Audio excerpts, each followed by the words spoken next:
Did you know that 1 in 3 women and 1 in 4 men will face some form of sexual violence during their lifetime? These numbers are overwhelming, yet this issue is often shrouded in silence. It's time to bring it into the light and make a change.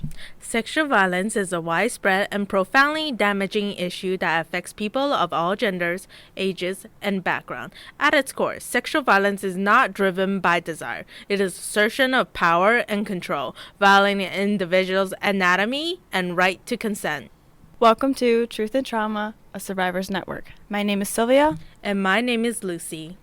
So, before we jump in, we want to acknowledge that the topics we'll discuss can be difficult and emotional. If at any point you need to pause, step away, or skip ahead, please do. Your mental health and emotional well-being is the most important thing.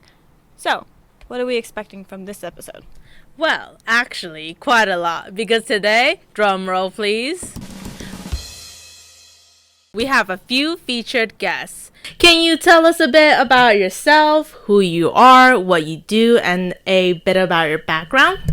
Sure. Thanks for having us. My name is Ashley Krause, and I'm the Executive Director at the Children's Center of Medina County.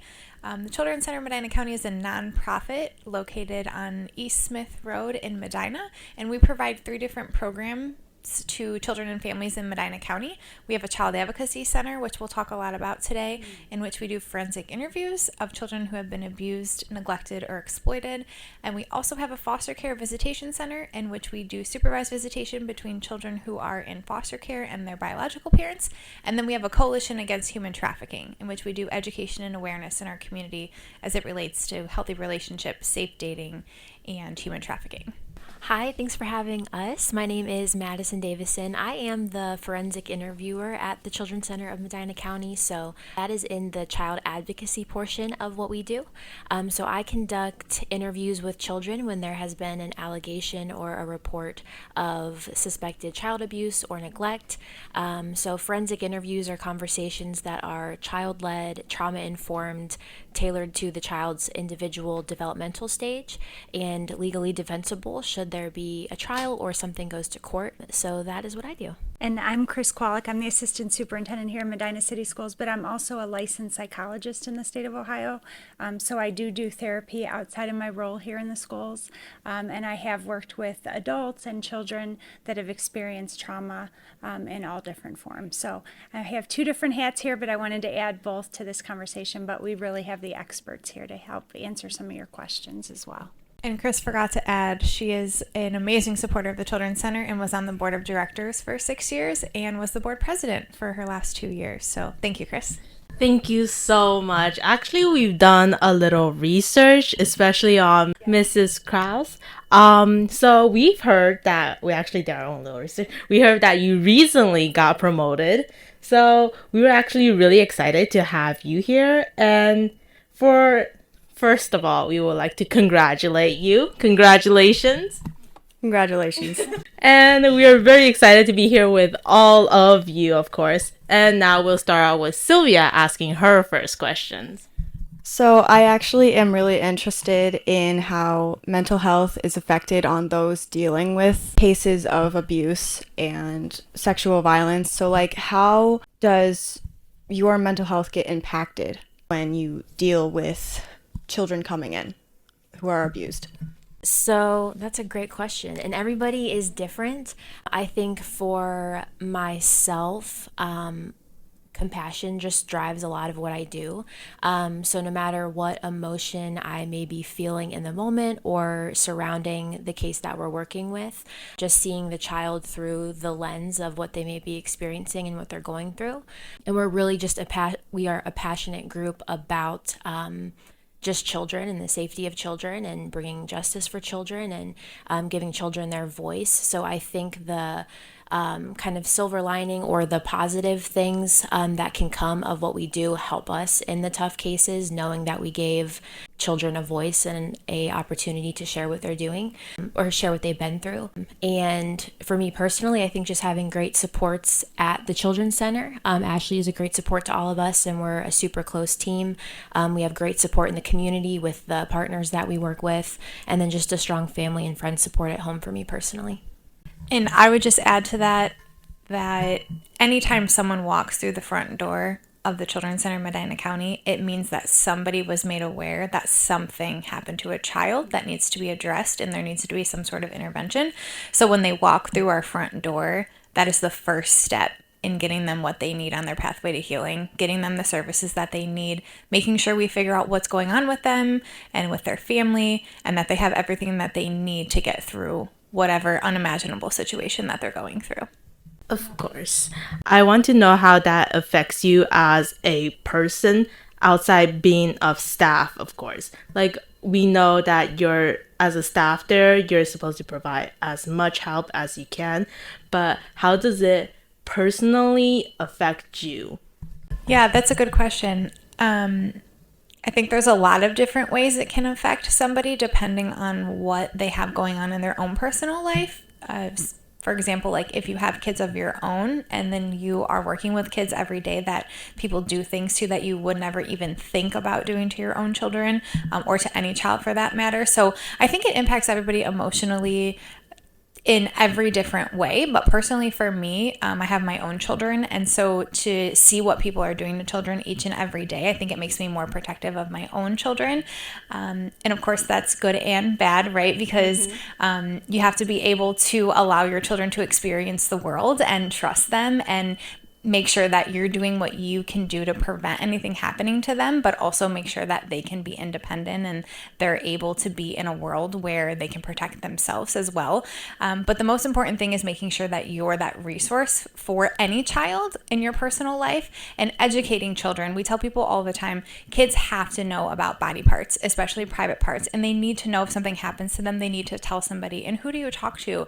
And what do you say? And they need to be aware of consent, and they need to be aware of safe touches and all of those things that go into when someone does something wrong to them. So the biggest thing for me is just personally with my own family, and just with children that are in my life in general, making sure that I am talking to their caregivers about educating them about all of those things in their life. So if something were to unfortunately ever happen to them, they know where to go, they know what to do. And emotionally, I think that can be hard sometimes because a lot of people want to believe that this will never happen to them. And I hope that it never does, right? We always joke that we wish we could close the doors at the Children's Center. Like, that's a lifelong goal. Let's go out of business, but we're just not in the world that that's ever going to happen.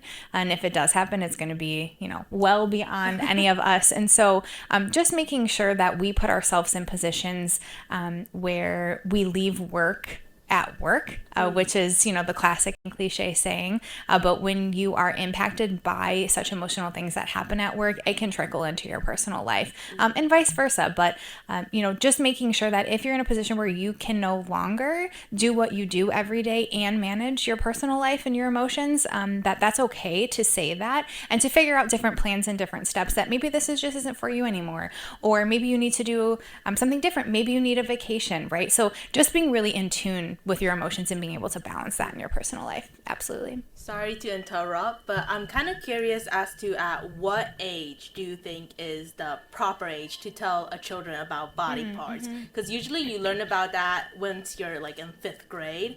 At what age do you think 5th grade is like appropriate age? Yeah, so I think you would agree with me. Really, at whatever age they're starting to identify that they can tell that they have private parts, right? So for example, like I have a 2.5-year-old and she understands that when we go to the pediatrician, the doctor says to her, okay, I'm going to look at your private parts. I have educated her that she knows whatever your underwear covers is your private part.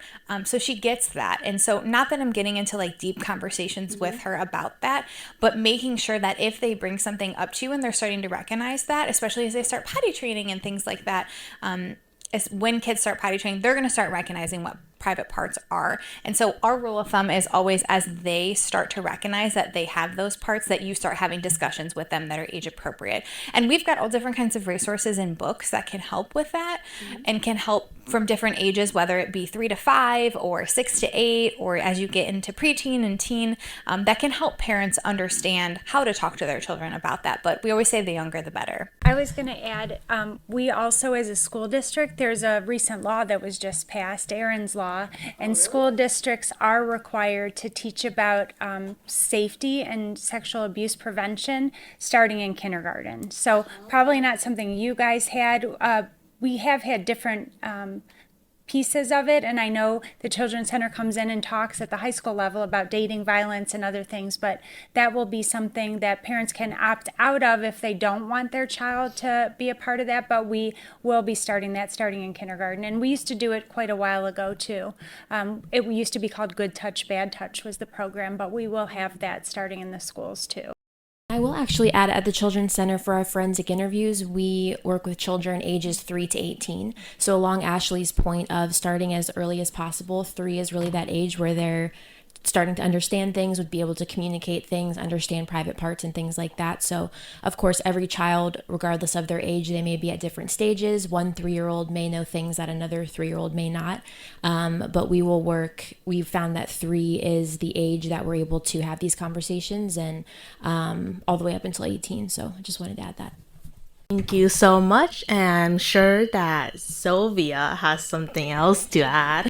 So I know it's really important to understand whether or not someone might be experiencing abuse or some other topic like that. So what are some symptoms, whether mental or physical, that you can be able to tell if someone's experiencing that? I'm going to let Madison take this one, but I think this is a good entry also into like, what is abuse, right? What is sexual violence? Because we want people to understand that no matter what happens to them, if they did not want it to happen or they did not consent to it, that is something that is not okay.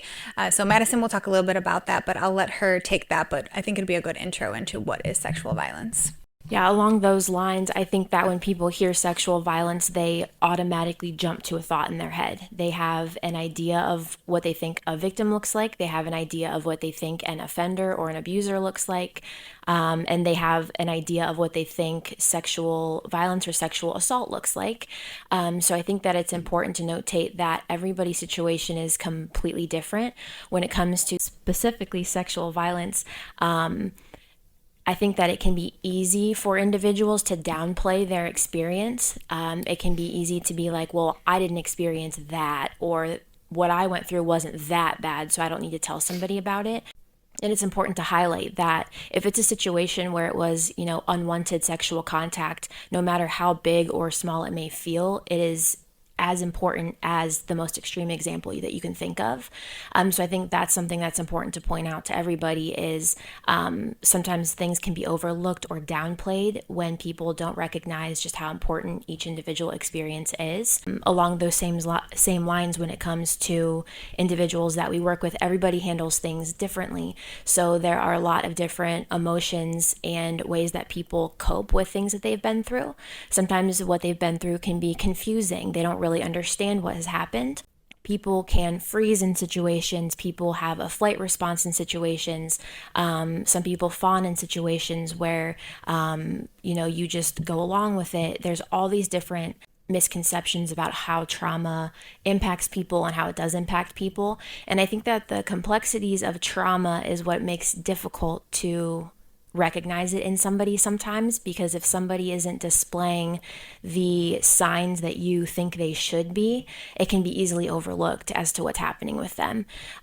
So I think that the biggest thing when it comes to that's important is checking in with people. We always encourage children to have at least one safe, trusted adult that they can talk to if something's going on in their life. But even checking in with your friends. We've seen time and time again where a friend will come forward on behalf of a friend, or a sibling will come forward on behalf of a friend. So I think just kind of combating your thoughts of what you think trauma should look like or what sexual violence should look like, and understanding that everybody deals with it in their own way. Along those same lines too, just on the topic of sexual violence, I think that we have a specific picture of what we think a victim looks like and what an offender looks like, and it can be anybody. We were talking earlier that I think the most recent statistic is that 90% of victims know their abusers. So while it can absolutely happen with a stranger, that does absolutely happen most of the time, it's somebody that they know. So that's something that's important to recognize too. And victims come in every different lifestyle, every walk of life. all genders, all ethnicities, all income levels, all hobbies, all ages. And like the population of children that we have served over the years at the Children's Center is reflective of that. We have seen all genders, all ages, all walks of life. So I think making sure that you're educated on not assuming a victim is going to look a certain way or display a certain way is kind of the start of being able to identify these things in the community. Thank you so much for that. Actually, we did our own little research about like categories of sexual violence. So based on many of the research and categories that we've seen, a lot has to do with intimate partner, people you're going on dates with, and specifically under categories of child abuse, it's very common for childs to have like somebody close to them, like incest. So like I know most people feel very uncomfortable thinking that someone they're related to are willing to do something bad to their own like children, to someone they're close to. But actually incest and like grooming is something that's a very common pattern within child abuse. Is that correct? Like I want to know what your input is on for that, because you guys work in the children's center, right? You're absolutely right. And it is hard for people sometimes to understand that, especially when you are in your community. You don't want to think of the fact that some of your community members may be doing these things, that are horrible to children or unspeakable to children. So it's easier to just say, oh, it's people that we don't know.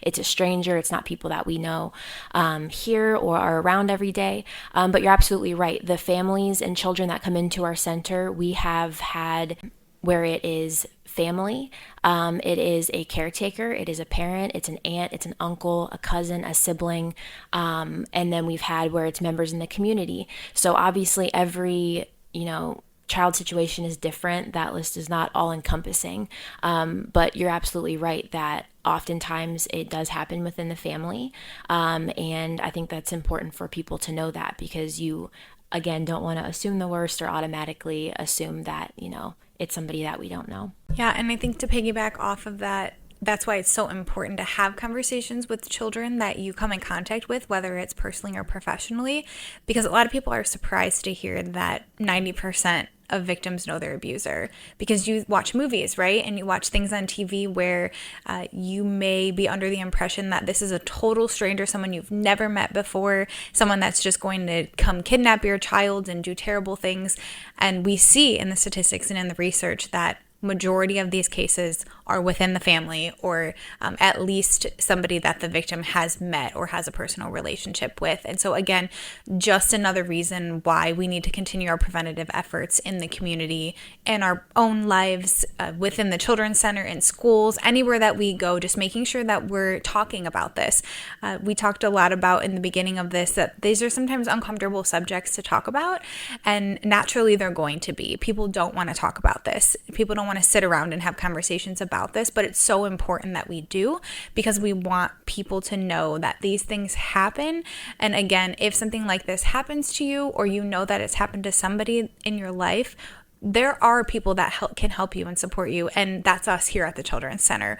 We're going to do our very best to make sure that we do whatever we can do for your family and your situation to get you through whatever you're going through. I think that what you guys are doing are amazing things. I want to actually hear from all three of you. What is the most severe case you've seen? Something that shocked you to the absolute core, like just based on how it affected you specifically, like maybe when you first start working there was something that really just put you in that moment and you had to think over everything you've like ever experienced, because I know different culture, different like countries have their different way of handling it. Some country or culture is less inclined to like think about incest. They don't want to talk about sexual violence, especially in like male dominance, like where they worship men, because we know, like, unfortunately the statistics says this, but men are most of the time the perpetrator. So in male dominant society, like women's usually they are the victim, they're usually blamed. Or even when male victims they are like put down. They're like, oh, this would have never happened. Like, you're a man. This can't have happened to you. It's not real. He was just playing around or something like that. So I really want to know and hear from you guys, what is the most severe case? So this is a difficult question to answer. I think that you guys will understand based on the work that we do, confidentiality and making sure that we're protecting what happens to children stays within the Children's Center, and with our team partners that are helping children is really one of our really what we strive to do. We believe that when children want to share their personal story, when they reach the age that they're able to make that decision, then they should be the ones to make that decision. So it's a little bit difficult to answer specifically your question as it relates to what's the most severe case that we've ever worked. But what I can say is that really we deal with unimaginable things every day. And so anytime the child walks through our front door at the Children's Center, or Madison gets a report from law enforcement or from Children's Services, and we're scheduling a forensic interview, someone has done something to a child that you can't even think of or imagine would ever happen to a child. And so that's how I would answer that, is each day is different in its own way, and each situation is different. And I would go back to what Madison said about no matter what happens to a child, it's severe. And so whether that be it's, somebody says, this is not that serious, they didn't even do anything to the child, they just said they were going to do this, or something like that, to our most extreme cases, for us, they're all on the same level. Something happened to a child, or in general in our community, something happened to somebody that they did not want to happen to them, and they did not agree to, and they did not consent to. And that's serious and that's severe. And so that's kind of how I would look at that question. Just kind of along those same lines, when it comes to like the type of cases that we're working with, we've talked a lot as a team about how we measure success. I think to like the average person, or even to us, it's easy to fall into thinking that success is, a child coming to talk with us, getting their story out there, justice being brought through the justice system, whether that's through charges or the court, this perpetrator going away or never being able to hurt a child ever again, and this child is able to, move on in their life, and never have to experience something ever again. And if that's how you measure success, that is not the reality of the world that we live in, unfortunately, and that is not something that's fun to talk about. But we have to just check ourselves with how we measure success. For me, success is just the idea or the fact that this child was listened to, that somebody was concerned about them, and that they had the opportunity to share their story. That is success to me, and I think to all of us at the Children's Center. Even if it's a situation where a child is not ready to talk about it and they're not comfortable, that's okay. Just the fact that they know that there's a team of people who care about them is a success story in itself. So I think it's important to kind of reframe how we view the cases, view the process, because it can be discouraging, because we are working with children who have been through some horrific things. So I think just kind of reframing how you view those things, view the situation, and yeah. I would agree with everything they said in terms of maintaining confidentiality. I would encourage you to listen to some of the speakers we have. We have the walk coming up where we plant pinwheels for all the cases of abuse in the county. And I'm sure there'll be a speaker there again this year where people do feel comfortable sharing their stories. But I think if you want to use the word horrific, or the worst cases are the ones we don't hear about, in my opinion. So people can share their stories, but in my mind, aligning with everything you guys shared, the people who don't feel comfortable coming forward, those to me are the worst stories, because our job is really to make students, adults, children feel comfortable sharing. And to me, the saddest thing in the world are the kids who don't feel comfortable and live with that every day. So those aren't the ones that meet the headlines or that become the 60-minute story, but those are the people who, as they shared, live with it every day and have to struggle. Some who feel like, well, mine isn't that bad, so I don't need to tell anyone. And I hope this podcast lets people see that it's not a comparison, right? We say like comparison is the thief of joy. You don't have to compare. Trauma is not a comparison thing. Your trauma is trauma. And so I think those are the worst stories, are the ones that we don't even know about because people don't feel comfortable coming forward. And to add to that, if you don't feel comfortable coming forward and talking about that, sometimes that means that the abuse won't stop.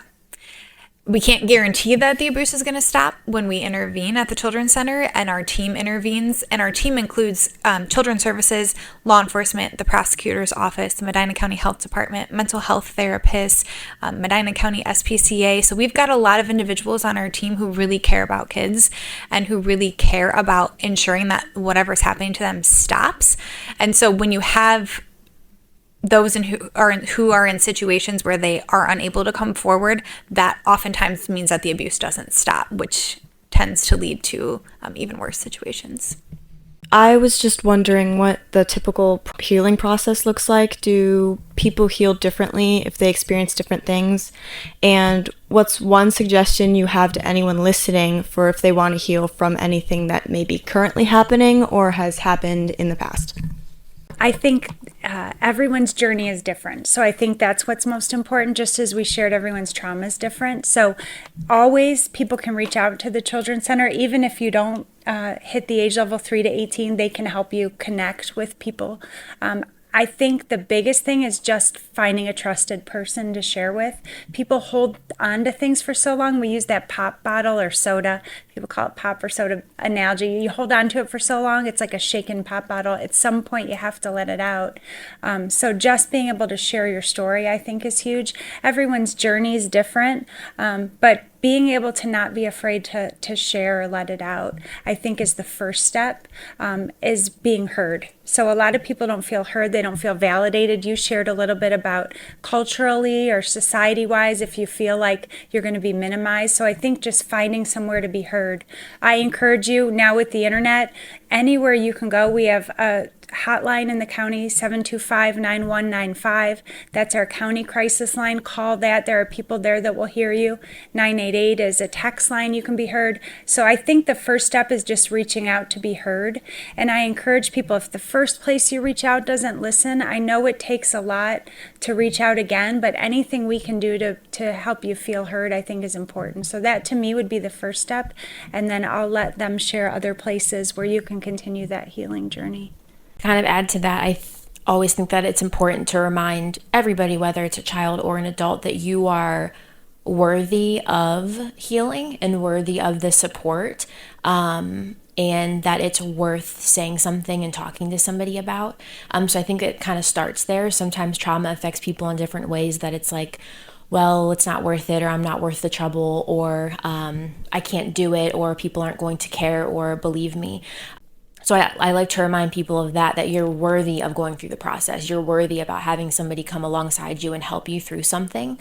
And while I know that there's lots of different child advocacy centers across many counties, I can really only speak to Medina County, but the Children's Center and all of the community partners that we work with, including Children's Services, law enforcement, school staff, are proof that there are people in Medina County who care about children and who care about teenagers and young adults and these things that are happening. So if a barrier for you speaking up or saying something is that you truly don't believe that somebody will believe you or understand what you've been through, I just wanted to say that we have so many people that we work with every day who that is the whole reason we're here, that we believe these things and we want to support you through these things. Like Ashley said earlier, the dream would be for us to be able to go out of business, but for the time being, that is why we're here. It's our full-time job is to be here to support people through these experiences, which is another thing that I like to highlight. Sometimes people who have experienced sexual violence or sexual assault think that they're the only one. And it's easy to think that something's wrong with me, no one's experienced this. And I like to remind them that we have a full-time job for this. Like, we are talking with people every single day about these things. So that should show you that there are so many other people who have gone through things that you've gone through and similar things to you. And while your story is unique, there are resources and people out there that can help. Yeah, and you'll see, if you see anything about Child Abuse Prevention Month, which is in April, we talk a lot about how every child deserves to have a safe, joyful childhood. That is what childhood is all about. And if you think back to your childhood, you should be thinking of happy memories and being safe all of the time. And children deserve that. Everyone deserves to be safe. But our children, specifically as we focus on Child Abuse Prevention Month, deserve that joyful childhood. And so that's really, really important to us to put it in our community and in our prevention efforts that what we're striving is a day where every single child everywhere in the world, we can only control Medina County, of course, but in our dream world is that every child is safe and every child has a carefree, joyful childhood that they should be able to experience and that they have every right to experience. So going off of what Madison said, everybody is worthy of having a healing process. And you're not the only one going through something like this. I'm going to repeat it because it's something that we always, always, always want to make sure that people hear. If you hear one thing today, make sure you have a trusted adult in your life. You have to have somebody that you can talk to if something happens to you. And that's not just sexual violence. If it's anything, there's many, many things that you may need a trusted adult to tell something to. You have to have that trusted adult. So if you're listening to this and you don't have that person, go find that person. And that can be anybody. That can be Dr. Qualic at school. That can be Madison at the Children's Center. That can be your neighbor. That can be your bus driver. It can be your friend's parent. It doesn't have to be somebody that's in your house, or it doesn't have to be your parent. That's great if it is. The more trusted adults in your life, the better. But we know that some people aren't in those situations where they can have trusted adults within their own home. So find that person if you don't have that person today. I know that social media has its positives and negatives, but what do you think its impact has been, whether it be positive or negative, with abuse or anything like that? Just to put in my own personal thing, so I go on TikTok a lot, guys, and so I've actually seen a lot of stories where victims shared their own story, and then in the comment section there's more people sharing theirs and everybody sending their support. So from what I've seen very positive effect of what social media brings sexual violence to light, and I've seen a lot of people supporting them, which I think is a good thing. But I also feel like there's a few negative things as well, because TV shows sometimes they portray sexual violence in a certain way, and there's myths and things about it that is not true. To be continued in part 2.